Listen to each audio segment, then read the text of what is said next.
সুপ্রিয় দর্শক আসসালামু আলাইকুম। আজকের আলোচনা করব অল্প বয়সে চুল সাদা হয়ে যাওয়া বা পেকে যাওয়া। আজকাল শোনা যায় যে অল্প বয়সে চুল সাদা হয়ে যায় বা পেকে যায়। আসলে এটা কিসের অভাবে হয়? এটা হয় বায়োটিনের অভাবে। বায়োটিনের অভাবে অল্প বয়সে চুল সাদা হয়ে যায় বা পেকে যায়। তো এটা হলে আসলে কি করণীয়?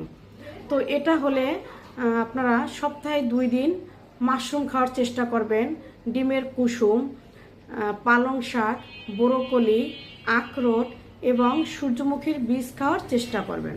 তো এগুলো যদি রেগুলার খেতে পারেন তাহলে আশা করি যে আপনাদের এই অল্প বয়সে চুল পেকে যাওয়া বা সাদা হয়ে যাওয়া বন্ধ হয়ে যাবে ইনশাল্লাহ।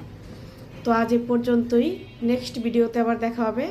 আর সবাই আমার এই ভিডিওতে একটু ফলো করে দিবেন, আর আমার ইউটিউব চ্যানেলে সবাই একটু সাবস্ক্রাইব করে দিবেন, তাহলে আমার নিত্য নতুন ভিডিওগুলি আপনারা সবাই দেখতে পাবেন। সবাই ভালো থাকবেন, সুস্থ থাকবেন। আল্লাহ হাফেজ।